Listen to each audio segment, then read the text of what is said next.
எதையும் எனக்கு மனசுல பூட்டி வச்சுக்க தெரியாது. ஆமா, அதனால மத்தவாளுக்கு தான் தர்ம சங்கடம் ஏற்படும். கேட்டுடுறேனே. கௌரி, எப்ப பாரு எதுக்கு அவர் அடைக்கின்றே இருக்க? சேச்சே, நான் அவரை எதுவும் குத்தம் சொல்லல. சில பேரோட சுபாவத்தை பத்தி சொன்னேன், அவ்வளவுதான். விஸ்வநாதா, நீ கேட்க வந்தது கேளு. நீங்க இவரோட சித்தின்னு சொல்றேன், ஆனா பாக்குறதுக்கு சின்ன மகளா. புரியறது. வயசு வித்தியாசத்தை பத்தி தானே சொல்ல வர. இரு இரு, இதுல 2-3 விஷயம் இருக்கு விஸ்வநாதா. அதாவது முதல்ல மனுஷாலோட தேக ஆரோக்கியம், அதுல மனசு சம்மதப்பட்டிருக்கு. மனசு அமைதியாவும் எந்தவித சஞ்சலமும் இல்லாம இருந்தா இந்த உடம்பு திடகாத்திரமா இருக்கும். அப்பெல்லாம் எல்லாரும் அவ நித்திய கர்மாவை ஒழுங்கா பண்ணிட்டு இருந்தா. பொதுவா அந்த காலத்துல எல்லாரும் தேக ஆரோக்கியமாவும் தெளிவான சிந்தனையோடையும் இருந்தா. அதுக்கு ஒண்ணு அவ எடுத்துட்ட ஆகாரம். இப்பதான் எல்லாத்துலயும் அடல்ட்ரேஷன் வந்துடுது. அப்போ எல்லாம் பியூரா இருக்கும். ஆகாரமும் பியூரா இருக்கும், மனசும் சுத்தமா இருக்கும். எல்லாரும் எல்லா விதமான கட்டுப்பாடுகளையும் சரிவர அனுசரிச்சுட்டு இருந்தா. அதனால வயசானது முகத்துல தெரியாது. சரியா சொன்ன சித்தி. இப்போ நாமெல்லாம் கேள்விப்பட்டிருக்கோமே, யாராவது கவலைப்பட்டுட்டே இருந்தா அவளுக்கு தலைமுடியெல்லாம் சீக்கிரம் நரைக்கும். கவலையினால முகமெல்லாம் சுருக்கம் விழும். இப்போ என்னையும் சித்தியுமே எடுத்துங்களேன். நான் பறக்கும்போது சித்திக்கு சுமாரா 15 வயசு இருக்கும். அந்த விவரம் தெரியாத வயசுல பார்த்தது. அப்புறம் நாங்க எங்கெங்கயோ போயிட்டோம். இப்போ எனக்கு 70 வயசாருது. சித்திக்கு 85 வயசாருது. ஆனா பாக்குறவாள்லாம் சித்திக்கு 85 வயசுன்னா யாரும் நம்ப மாட்டேங்கிறாள. கரெக்டா சொன்ன. இங்க பாரு விஸ்வநாதா, 85 வயசு ஆயிடுத்துனா உடனே உடம்பெல்லாம் தளர்ந்து போய் குரல்லாம் நடுங்கி நான் என்ன சொல்ல வரேனா இப்படியெல்லாம் பேசணும்னு அவசியமே இல்லை. அத முதல்ல நீ புரிஞ்சுக்கணும். இப்போ லக்ஷ்மணனுக்கே 70 வயசு ஆயிடுது, ஆனா கணீரன் தானே பேசிட்டு இருக்கார். முகமும் உன்னை விட தெளிவாதானே இருக்கு. என்ன சின்ன வயசுலயே உடல் குறைபாடுனால அப்படி இருக்கார். 70 வயசுல 80 வயசு மாதிரி தெரியறது. நான் 85 வயசுல 70 வயசு மாதிரி உனக்கு தெரியறேன். அவ்வளவுதான். இதெல்லாம் மனசு சம்பந்தப்பட்ட விஷயம். இதுல நிதர்சன உண்மை என்னன்னா, லக்ஷ்மணன் என்னை விட சின்னவன். உறவு முறையில நான் அவனோட சித்தி. இதாவது பரவாயில்ல சார். அந்த காலத்துல பொண்களுக்கு சின்ன வயசுலயே கல்யாணம் பண்ணி வச்சிருவா. பொண்ணுக்கு பிரசவம் ஆரச்சு அம்மாவும் மாசமா இருக்கிறது உண்டு. அதுபடி பார்த்தா கசின்ஸ் சொல்லிட்டாலும் வயசுல சின்னவாளாவும் இருப்பா. சோ சில குடும்பங்கள்ல சித்தி சின்னவாளா இருக்கிறது அந்த காலத்துல ரொம்ப சகஜம். என்ன விஸ்வநாதன் சார், நீங்க கேட்ட கேள்விக்கு பதில் கிடைச்சு கொடுத்தா? என்னத்த பதில் கிடைச்சது? என்னென்னமோ சொல்லி குழப்பிட்டேல. இது ஆரம்பிச்சு வச்சதா நீதானே?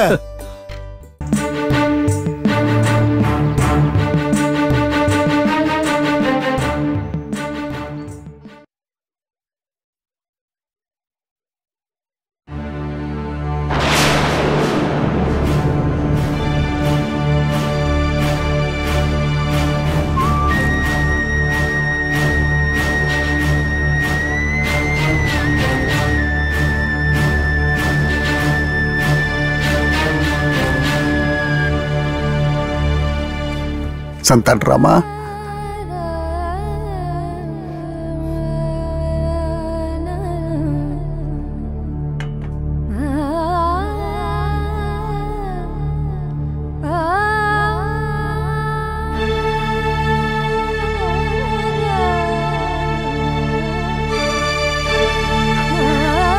वाड़ा எப்போ வந்த?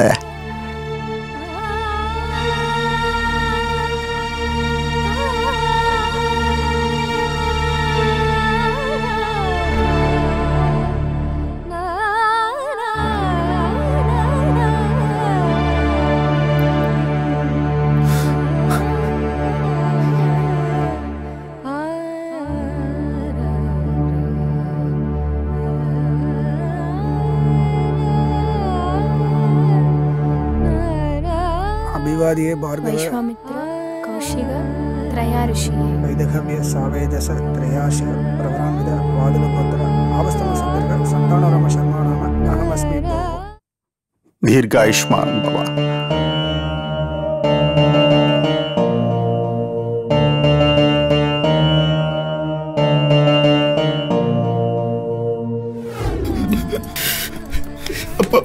मैंने मणिचिरुंगप्पा आसने मणिचिरुंगप्पा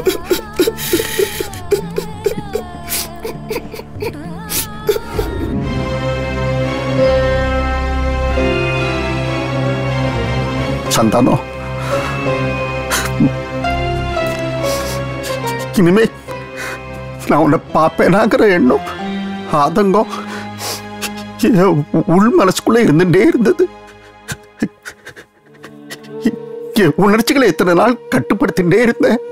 ஆனா இப்போ நேர்ல பார்த்த உடனே தான் வேண்டாம்ப்பா வேண்டாம். இதுக்கு மேலேயும் நீங்க பேசினா என்னாலையும் கட்டுப்படுத்திக்க முடியாதுப்பா.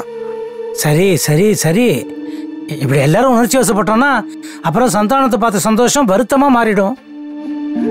சில சமயம் சில உணர்ச்சிகளோட வெளிப்பாடு மாறுபட்ட உணர்வை ஏற்படுத்தும். இது இது இது அந்த மாதிரி இல்ல சேஷு. ஆத்மார்த்தமா சொல்றேன்.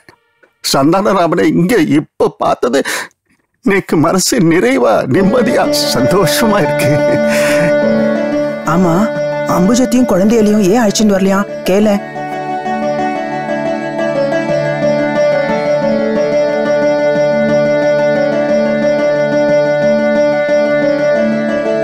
சந்தானராமன்ட்டு கடுதாசி வந்து சிவராமன் படிச்சப்பவே சொன்னேன், இவன் பட்டணத்துல சந்தோஷமா இல்லை அப்படின்னு.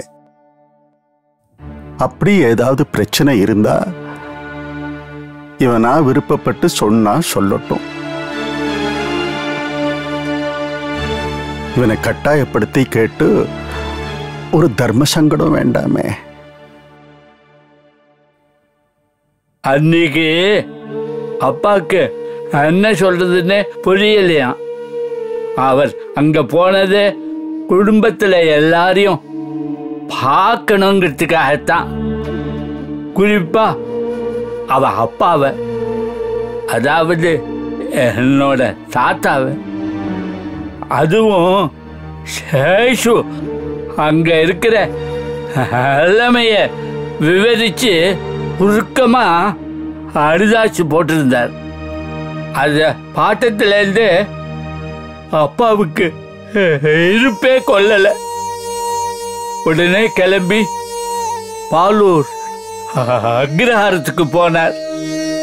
ஆனா அங்க அவா எங்க அம்மா அம்புஜத்தை பத்தியும் எங்களை பத்தியும் கேட்ட உடனே எங்க அப்பாவுக்கு என்ன சொல்றதுன்னே தெரியல. சொல்லாம இருக்கவும் முடியல. அந்த சமயம் எங்க தாத்தா கணவாடிகள் எதுவுமே சொல்லாம எங்க அப்பாவை உத்து பார்த்துட்டு இருந்தாராம்.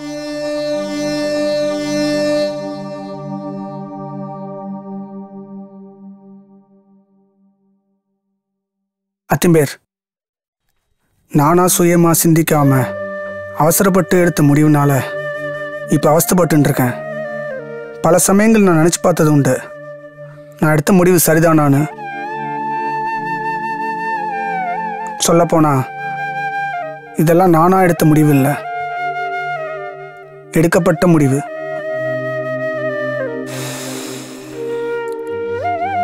சிவராமா, என்னப்பா இது, சந்தானம் எப்படி மாறிட்டான்? சிவராமா, மாறிட்டான்னு சொல்றதுக்கு பதிலா மாற்றப்பட்டுட்டான்னு சொல்றது தான் பொருத்தமா இருக்கும். இது எனக்கு ஆச்சரியமாவோ அதிர்ச்சியாவோ இல்லை. அம்மாவை பத்தி நான் அப்பா சொல்லல. இருந்தாலும் என்ன நடந்ததுன்னு எல்லாருக்கும் தெரிவிக்கணும் இல்லையா? ஏன்னும் தெரியல, எங்க அம்மாவுக்கு பட்டணத்து மோகம் பிடிச்சிடுத்து.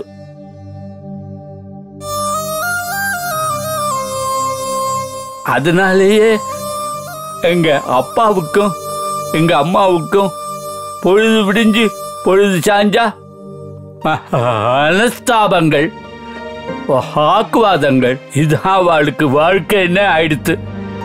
ஒரு சந்தர்ப்பத்துல வார்த்தைகள் தடிச்சு. என்னடா ஏதேதோ சொல்ற? இல்லைண்ணா, நான் என்னத்தன்னு சொல்றது? பேசாம நான் பட்டணத்துக்கு போகாம இங்கேயே இருந்திருக்கலாம். எல்லாரும் சேர்ந்திருந்தா அதோட மகிமையும் மகத்துவமும் தனி. சேர்ந்திருக்கும் போது புரிஞ்சுக்கல, பட்டாதான் தெரியும்னு சொல்லுவா. நான் ரொம்பவே பட்டுட்டேன். ஆமா திம்பேர், நான் அடிபட்டுட்டேன். சரிடா, அதான் அடிபட்டுட்டோன்றதை உணர்ந்துட்டியோன்னு அப்புறம் ஏன் இன்னும் அங்கேயே இருக்க? பேசாம இங்கேயே வந்துட வேண்டியதானே? சரியா சொன்னேன். பழையபடி எல்லாரும் ஒன்னா இருக்கலான்னு பேசின்னு இருக்கோம். இங்க பாரு சந்தானம், அம்புஜம் குழந்தைகள் எல்லாரையும் அழிச்சுண்டு நீயும் இங்கே வந்துடு.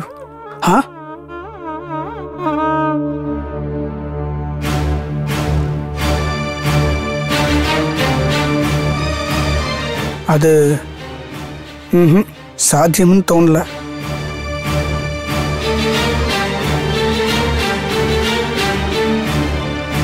ஏன்னா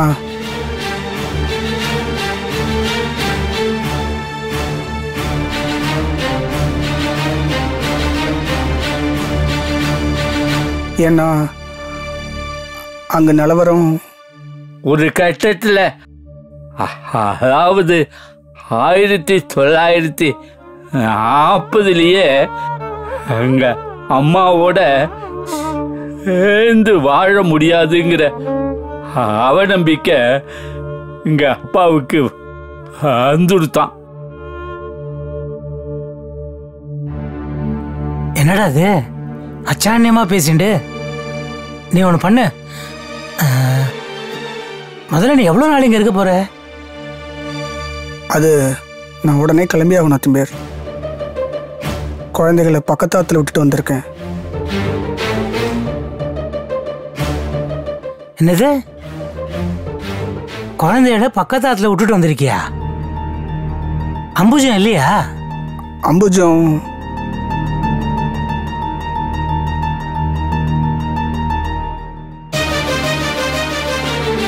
இப்ப அவன் என் கூடயே இல்லை.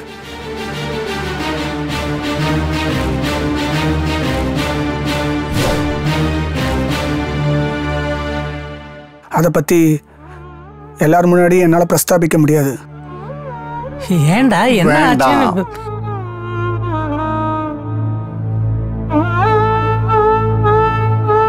அவன் எதுவும் சொல்ல வேண்டாம்.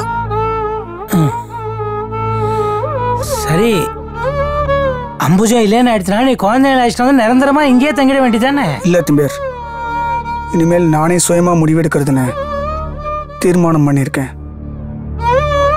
அதனால இங்க வந்து இருக்கிறது எனக்கு உச்சிதமா தோணல.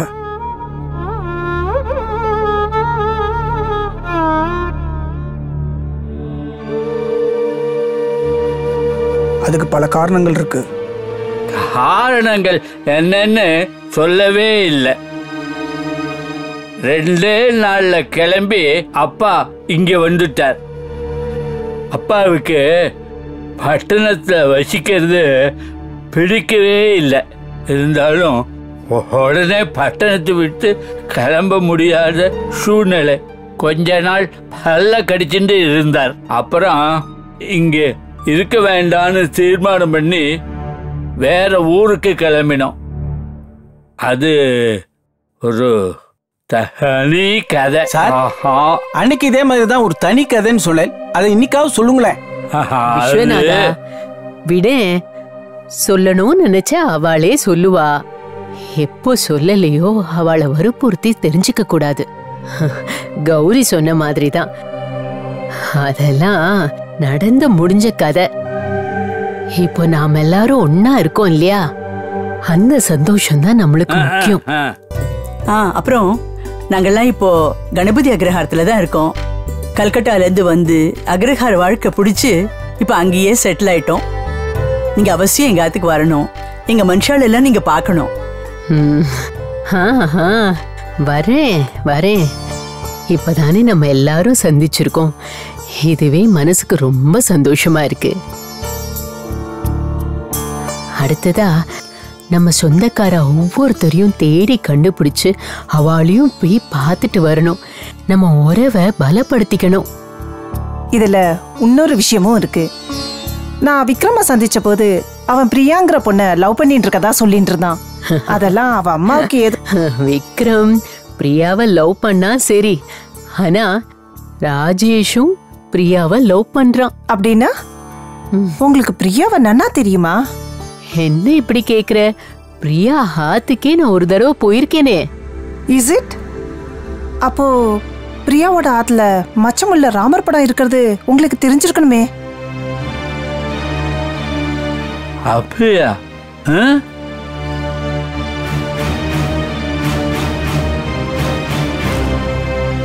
அது தெரியாதே. தட் மீன்ஸ் எஸ், அந்த பிரியா ஃபேமிலியும் நமக்கு சொந்தக்காரால தான் இருக்கணும். ஸோ அடுத்தது நான் பிரியாவை தான் மீட் பண்ண போறேன்.